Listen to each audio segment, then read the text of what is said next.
Hindi education में आपका स्वागत है। आज हमारे अध्ययन का विषय है चंद्रगुप्त नाटक के महत्वपूर्ण प्रश्न, जो कि नेट सेट एग्जाम के लिए बहुत ही उपयोगी है।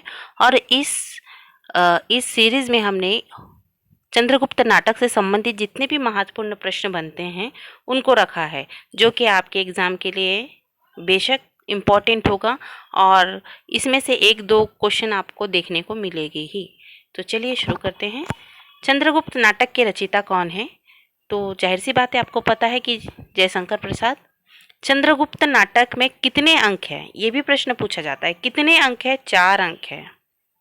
चंद्रगुप्त नाटक में कुल कितने दृश्य है? दृश्यों की बात की जाएगी तो 44 है। ठीक है। चंद्रगुप्त नाटक में कितने अंक बोला जाए तो 4 है और 44 दृश्य है। चाणक्य का दूसरा नाम क्या है? तो चाणक्य का दूसरा नाम विष्णुगुप्त है, जो कि हमेशा पूछा जाता है। चंद्रगुप्त नाटक का सबसे सशक्त और प्रभावशाली पात्र कौन सा है? तो कौन सा है? चाणक्य है। चाणक्य और चंद्रगुप्त के मध्य क्या संबंध है? तो चाणक्य और चंद्रगुप्त दोनों में जो संबंध है वो गुरु और शिष्य का है। चंद्रगुप्त और सिहरन के मध्य क्या संबंध है? तो चंद्रगुप्त और जो सिहरन है वो सहपाठी है। चंद्रगुप्त नाटक के प्रथम अंक के दूसरे दृश्य में पहले किसने जीता गया था? तो सुहासिनी ने। ठीक है। चंद्रगुप्त नाटक के प्रथम अंक के दूसरे दृश्य में अलका के बाद कौन जीत गया था या किसने जीत हासिल की थी? तो राक्षस ने। ठीक है। चंद्रगुप्त नाटक के प्रथम अंक के तृतीय दृश्य का अभिनय किस स्थान पे हुआ था? किस स्थान पे हुआ था? पाटलिपुत्र पर। चंद्रगुप्त नाटक के प्रथम अंक के तीसरे दृश्य के अनुसार सुहासिनी किसकी पुत्री ज्ञात होती है? तो किसकी पुत्री थी? शक्टार की। चंद्रगुप्त नाटक के प्रथम अंक के चौथे दृश्य का अभिनय स्थल क्या था? ये हमेशा पूछा जाता है। हमेशा तो नहीं, पर आपको देखने को मिलेगा ही। कुसुमपुर के सरस्वती मंदिर का उपवन। ठीक है। चंद्रगुप्त नाटक के प्रथम अंक के चौथे दृश्य में राजा का कौन सा पालतू पशु पिंजरे से निकल भागा है? तो चीता है, और कहीं कहीं सिंह भी बताया गया है। तो आप देख लीजिएगा, यदि चीता आता है तो चीता डालिएगा, नहीं तो सिंह बोला तो सिंह डाल दीजिएगा। चंद्रगुप्त नाटक के प्रथम अंक के छठवें दृश्य के अनुसार घायल सिहरन के साथ नौका में कौन गया था? मल्लिका। ठीक है। चंद्रगुप्त नाटक के प्रथम अंक के 7वें दृश्य के अनुसार पाणिनि को कहाँ का निवासी बताया गया है? कहाँ का निवासी बताया है? सालातूर का। चंद्रगुप्त नाटक के प्रथम अंक के 9वें दृश्य में अभिनय करने वाले पात्र कौन थे? पर्वतेश्वर और चाणक्य। चंद्रगुप्त नाटक के प्रथम अंक के 10वें दृश्य के अनुसार यमनसी किसके पास उतरना चाहती थी? तो जेहलम। ठीक है ना, जेहलम के पास उतरना चाहती थी।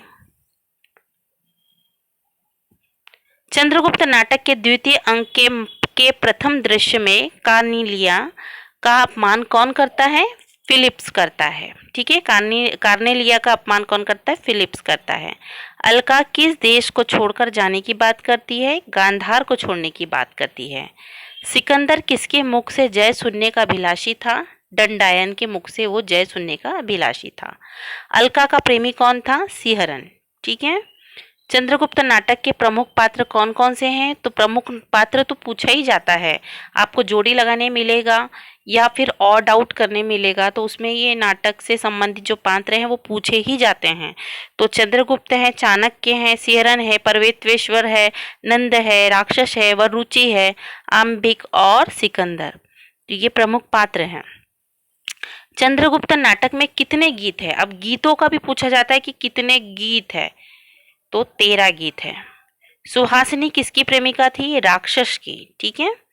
ये भी पूछा जाता है कि सुहासिनी किसकी प्रेमिका थी? राक्षस की थी। चंद्रगुप्त नाटक में कितने गीत है? 13 गीत है।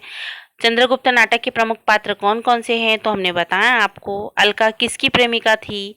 हाँ, कि अलका का प्रेमी कौन था? तो सिहरन था। ठीक है। अब चंद्रगुप्त नाटक का प्रकाशन कब हुआ था? तो 1941 नहीं कहेंगे, 1931 में हुआ था। चंद्रगुप्त नाटक की प्रमुख 3 घटनाएं कौन कौन सी हैं? तो चंद्रगुप्त की जो 3 महत्वपूर्ण घटनाएं हैं, पहला तो सिकंदर का भारत पे आक्रमण, फिर दूसरा है नंदकुल का उन्मूलन, फिर तीसरा है सेलूकस की पराजय तथा चंद्रगुप्त के राजा बनने की घटना। तो ये जो नाटक है, हमने बताया ना कि 4 अंकों में 44 दृश्य में बटा हुआ है, वो तो उसमें जो जो प्रमुख मुद्दे हैं, यानी अंक जो बोले या घटनाएं बोले, तो इनमें 3 घटनाओं का जिक्र है। एक तो सिकंदर का भारत पर आक्रमण, नंदकुल का उन्मूलन और सेलूकस की पराजय तथा चंद्रगुप्त का राजा बनने की घटना। ठीक है। फिर चंद्रगुप्त नाटक की प्रमुख उपकथाएं, अब कथाएं लिखा है, थोड़ा सा मिस्टेक हो गई है। तो उपकथाएं कौन कौन सी है?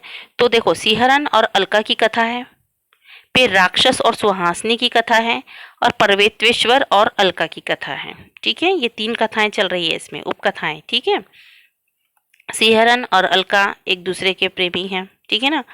राक्षस और सुहासनी ये भी आपस में प्रेम करते हैं। पर्वतेश्वर और अलका की भी कहानी चल रही है यहाँ पे। चंद्रगुप्त नाटक किन घटनाओं पर आधारित नाटक है? तो ऐतिहासिक घटनाओं पर।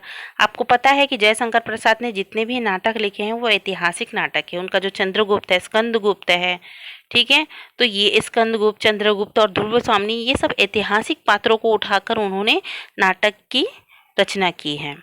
मगध के अमात्य का क्या नाम था? तो वरुचि। ठीक है, उसको कात्यायन भी बोलते हैं। 2 नाम का जिक्र है। तक्षशिला के राजकुमार का क्या नाम था? तो तक्षशिला का जो राजकुमार था, आम्बेक। ठीक है, आशा करते हैं कि ये जो महत्वपूर्ण प्रश्न है आपको समझ में आए होंगे और आपके एग्ज़ाम की दृष्टि से भी महत्वपूर्ण है, क्योंकि हमने उन्हीं प्रश्नों को लिया है जो कि इम्पॉर्टेंट है और जो कि महत्वपूर्ण है और एग्ज़ाम में पूछे जाते हैं। आशा करते हैं कि आपको समझ में आया होगा। यदि समझ में आया हो तो हमें थोड़ा सा मोटिवेशन दीजिए और सब्सक्राइब करिए। वैसे भी हमारे सब्सक्राइबर बहुत कम हैं, तो थोड़ा सा मोटिवेशन चाहिए। धन्यवाद।